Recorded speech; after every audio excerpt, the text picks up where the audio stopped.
নমস্কার বন্ধুরা, আশা করছি সকলে খুব ভালো আছো। আজ আমরা রায়মার্টিন প্রশ্নবিচিত্রা দ্বিতীয় পর্যায়ক্রমিক মূল্যায়ন গণিত বিষয়ের 10 নম্বর স্কুল নিয়ে আলোচনা করব। একের দাগের ক, 63, 99 ভগ্নাংশটিকে লঘিষ্ঠ আকারে প্রকাশ করো। 63কে লেখা হয়েছে 7, 9, 63, 9 গুণিত 7, 99, 9, 11, 99, উপর নিচে 9 কাটাকুটি করে বাদ হয়ে গেছে, উত্তর 7-এর 11। একের দাগের খ, BODMAS নিয়মে ডি এর অর্থ কী? ডি এর অর্থ হচ্ছে ডিভিশন বা ভাগ। একের দাগের গ, 0.007 এবং 0.0007 এর মধ্যে কোনটি বড়? বড় হচ্ছে 0.007। একের দাগের ঘ, 225-এর বর্গমূল কত? 225কে বর্গমূল করা হয়েছে 15 গুণিত 15, উৎপাদক বিশ্লেষণ করলে হয়, অর্থাৎ বর্গমূল হলে উত্তর হবে 15। একের দাগের ও, বিন্দু কাকে বলে? জ্যামিতিতে যার অবস্থান আছে কিন্তু দৈর্ঘ্য, প্রস্থ, উচ্চতা নেই তাকে বলা হয় বিন্দু।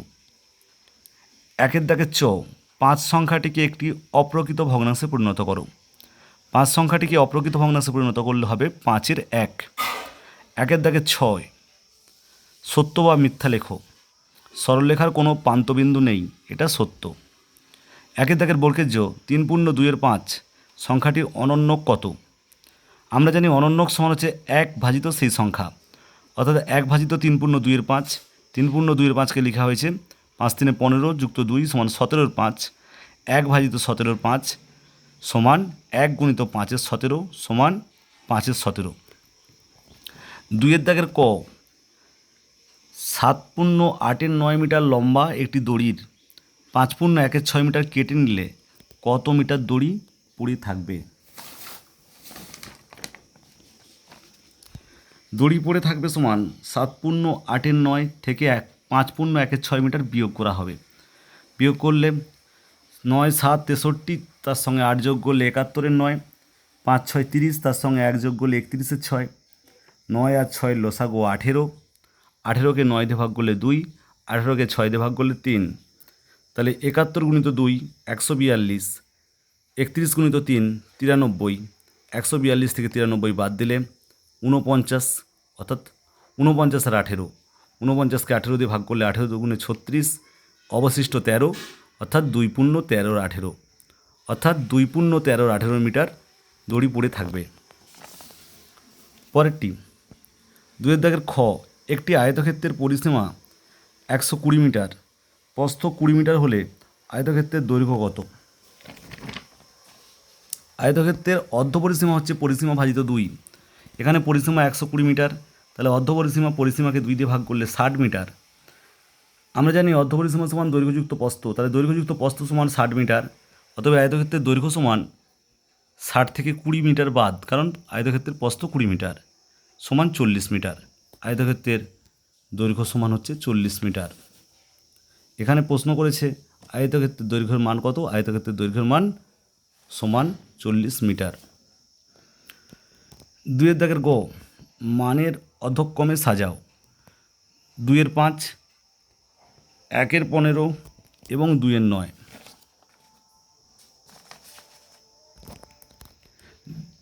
5, 15 এবং 9-এর লসাগু 45, তাহলে 45কে 5 দিয়ে ভাগ করলে 9, অর্থাৎ 2কে 9 দিয়ে গুণ করলে 18 এবং 5 9 45, 18 45। 1-এর 15কে লেখা হয়েছে 1 গুণিত 3 15 গুণিত 3, 1 3 3 15 3 45, 3-এর 45। 2-এর 9কে 2 গুণিত 5 9 গুণিত 5 10-এর 45। মানের অধক্রমে সাজালে পাই, অর্থাৎ বড় থেকে ছোট সাজালে পাই, প্রথমে 2-এর 5 বড়, তার থেকে ছোট 2-এর 9 এবং তার থেকে ছোট 1-এর 15।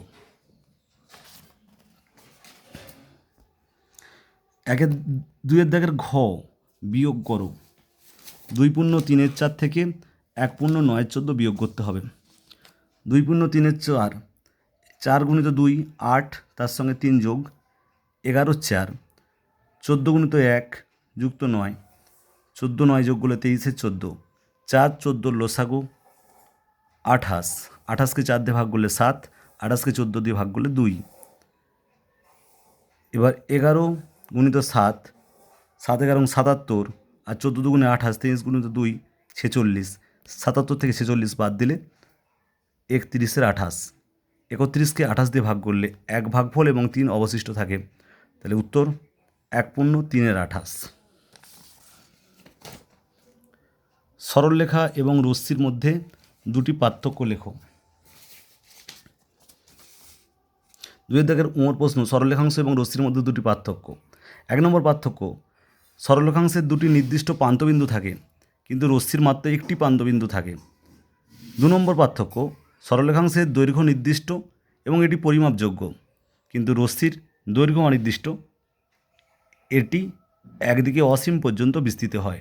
উদাহরণ, যেমন যদি লাইট জ্বালানো হয়, টর্চ লাইটের ক্ষেত্রে রশ্মি দেখতে পাওয়া যায় যতদূর ইচ্ছা আলো বর্ধিত হবে, সুতরাং রশ্মি একটি নির্দিষ্ট বিন্দু থেকে নির্গত হয় এবং অসীম পর্যন্ত বিস্তৃত হয়।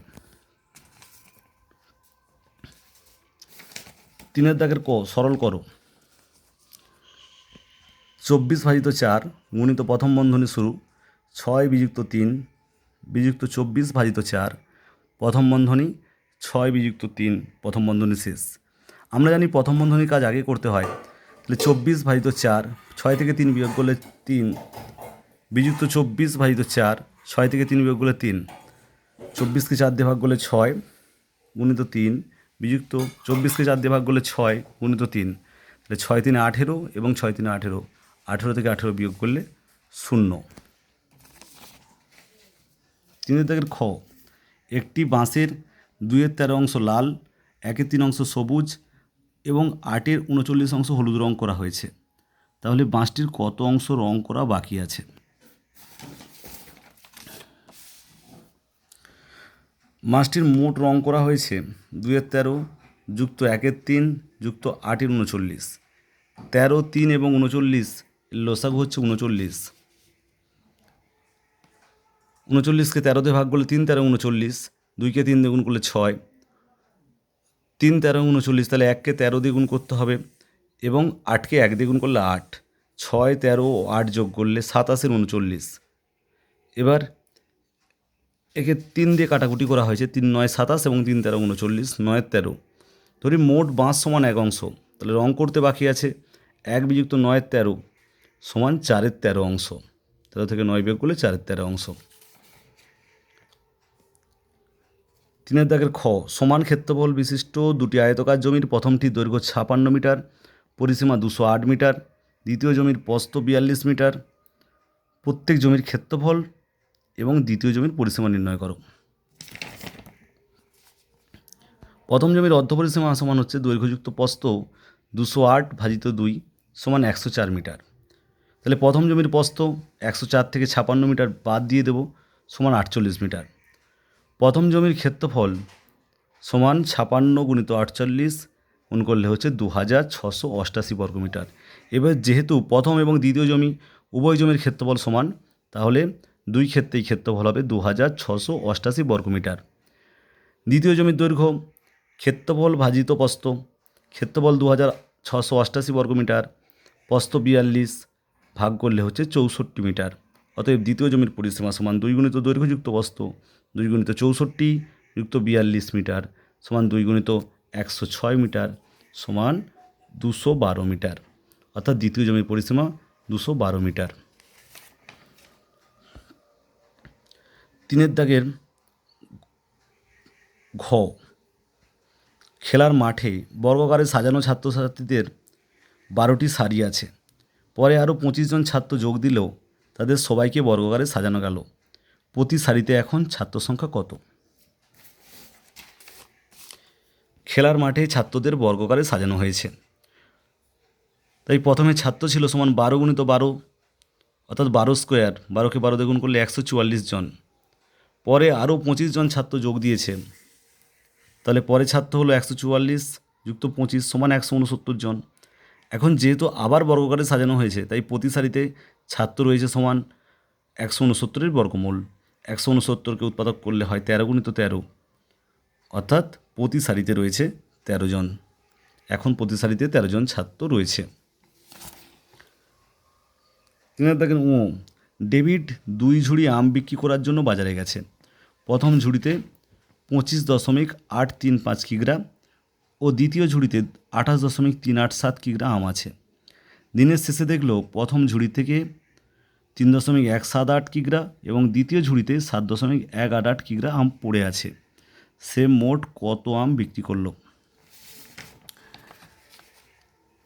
প্রথম ও দ্বিতীয় ঝুড়িতে মোট আম ছিল 25.835। এবার 25.835কে লিখলাম 25 কিগ্রা 835 গ্রাম। আর দ্বিতীয় ঝুড়িতে ছিল 28.387, লিখলাম 28 কিগ্রা 387 গ্রাম। অর্থাৎ প্রথম ও দ্বিতীয় ঝুড়িতে মোট আমের পরিমাণ যোগ করলে 54 কিগ্রা 222 গ্রাম। দিনের শেষে প্রথম ঝুড়িতে আম রয়েছে 3 কিগ্রা 178 গ্রাম, দ্বিতীয় ঝুড়িতে আম রয়েছে 7 কিগ্রা 188 গ্রাম। এ দুটোকে যোগ করে বেরোচ্ছে দিনের শেষে আম পড়ে আছে 10 কিগ্রা 366 গ্রাম। তাহলে ডেভিড মোট আম বিক্রি করেছে সারাদিনে 54 কিগ্রা 222 গ্রাম থেকে 10 কিগ্রা 366 গ্রাম বাদ দিতে হবে, সমান 43 কিগ্রা 856 গ্রাম বা 43.856 কিগ্রা। চারেরটি, স্কেলের সাহায্যে যে কোনো একটি দৈর্ঘ্যের সরলরেখাংশ অঙ্কন করো ও সরলরেখাংশের নাম দাও এবং দৈর্ঘ্যের পরিমাপ লেখো। চিত্রে এবি হচ্ছে একটি সরলরেখা। এই এবি সরলরেখাংশের মাপ হচ্ছে 5.5 সেমি এবং ইহাই নির্ণেয় চিত্র। আজকের মতো আমরা এখানেই শেষ করছি। আশা করছি তোমাদের ভালো লেগেছে। কেমন লাগলো অবশ্যই কমেন্ট করে জানিও। আর যদি ভালো লাগে বেশি বেশি বন্ধুদের মধ্যে শেয়ার করো, লাইক করতে কিন্তু ভুলো না। সকলে খুব ভালো থেকো। আজকের মতো এখানেই শেষ করছি। নমস্কার, ধন্যবাদ।